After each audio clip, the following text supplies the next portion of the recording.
Há um tempinho atrás eu recebi uma notificação no YouTube de 2 canais que fizeram uma postagem criticando meu vídeo sobre a escala do Godzilla Heisei. Os posts consistiam basicamente em dizer que eu estava tentando refutar a escala universal do Godzilla sem conhecer todos os dados e informações a respeito dessa encarnação do personagem e seus inimigos.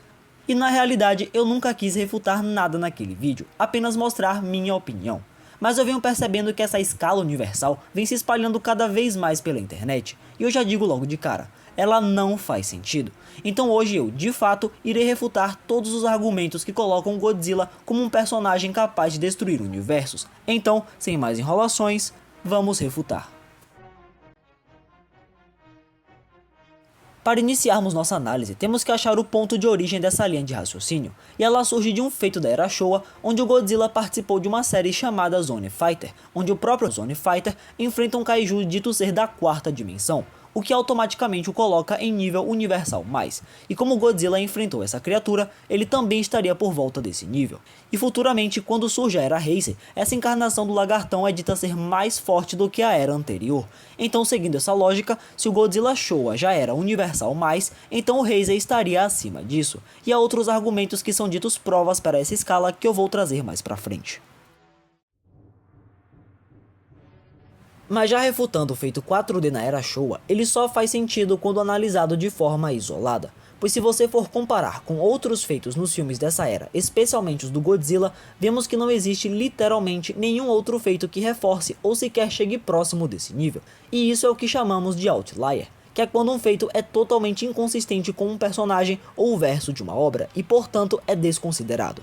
Além da própria série Zone Fighter possuir uma série de outras inconsistências de feitos, como o Godzilla uma hora sendo mostrado extremamente rápido e em outros momentos se movendo muito devagar, tornando essa escala ainda menos confiável. E somado a acontecimentos como ele sendo nocauteado pela explosão de uma ilha, por exemplo, vamos percebendo que nível universal é completamente sem lógica.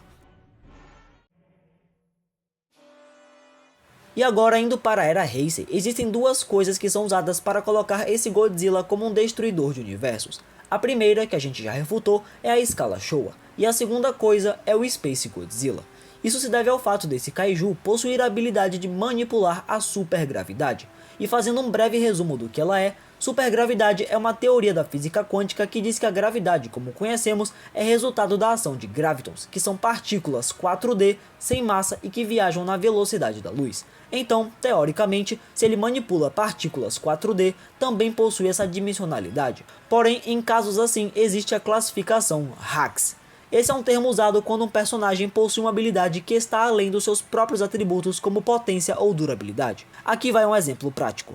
Imagine uma pessoa com um físico e biologia comum, mas que possui uma habilidade especial de criar um escudo capaz de resistir a uma explosão nuclear. Sua durabilidade em si estaria em nível humano, porém possui um HAX em nível cidade.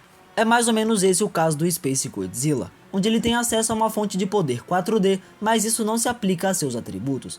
E você pode tentar contra-argumentar falando que é dito em guidebooks que o Space Godzilla dispara partículas gravitons com suas rajadas de energia, logo é um ataque com potência 4D. Mas isso também não faz diferença. Como mencionei anteriormente, os gravitons não possuem massa, logo não possuem impacto.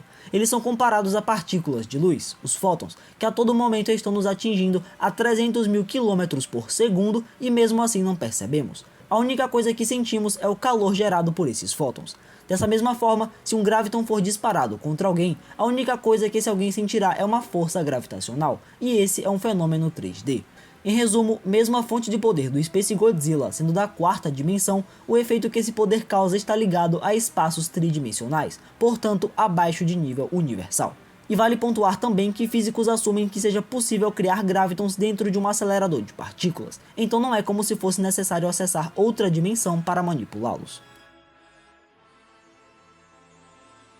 Juntamente disso, temos outras afirmações que os fãs usam para justificar essa escala absurda, como por exemplo, vários materiais oficiais dizendo que o Space Godzilla absorve energia ilimitada, o que é interpretado como os ataques do kaiju tendo energia infinita, mas não é esse o caso. O que essa frase quer dizer é que o Space Godzilla está constantemente absorvendo energia, o que basicamente dá a ele estamina ilimitada, atacando várias vezes sem se esgotar. E isso fica bem óbvio no filme. Space Godzilla simplesmente atacava sem parar, não apresentando nenhum tipo de fadiga. E o ponto-chave da sua derrota foi quando destruiu os cristais em seus ombros, que eram justamente a fonte de poder do Kaiju.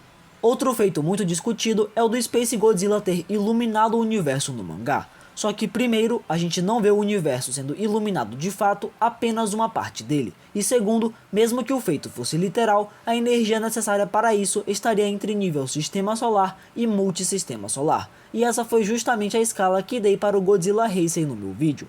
E outro ponto interessante é que em Godzilla vs Destoroyah, onde o Rei dos Monstros alcança seu auge de poder na Era Heisei, é dito que toda sua energia acabaria com a Terra. E mesmo que isso também possa ser considerado um outlier e não faça o personagem só nível planeta, ainda é importante analisar que os criadores do filme não colocam Godzilla como uma ameaça ao universo, e se baseando em outros momentos dos filmes, se o Godzilla realmente fosse uma ameaça universal, isso teria sido dito. E vou ressaltar aqui que o Tier Sistema Solar é extremamente amplo, então se alguém chegar com argumentos do tipo "Ah, mas o Godzilla ficou 1 bilhão de vezes mais forte de um filme pro outro", isso ainda é nível Sistema Solar. Como eu já deixei claro aqui no canal inúmeras vezes, quando eu faço uma escala eu prezo consistência. E se formos falar de consistência, então Godzilla Heisei chega no máximo em Multissistema Solar ao fim da era com sua forma Burning. E enfim passamos por todos os argumentos usados para dizer que o Godzilla é uma entidade cósmica, e quebramos cada um deles. Nenhum vídeo meu eu faço sem embasamento, eu pesquiso bastante antes de começar a escrever qualquer roteiro. Claro que eu não estou livre de falhas, mas se eu perceber qualquer erro meu, não tenho problema em voltar atrás para corrigir. Espero que eu tenha conseguido explicar tudo de maneira fácil de entender, mas se vocês tiverem alguma dúvida, deixem nos comentários que eu vou estar respondendo. Mas por hoje é isso, espero que vocês tenham gostado desse vídeo, muito obrigado por assistir até aqui e até a próxima.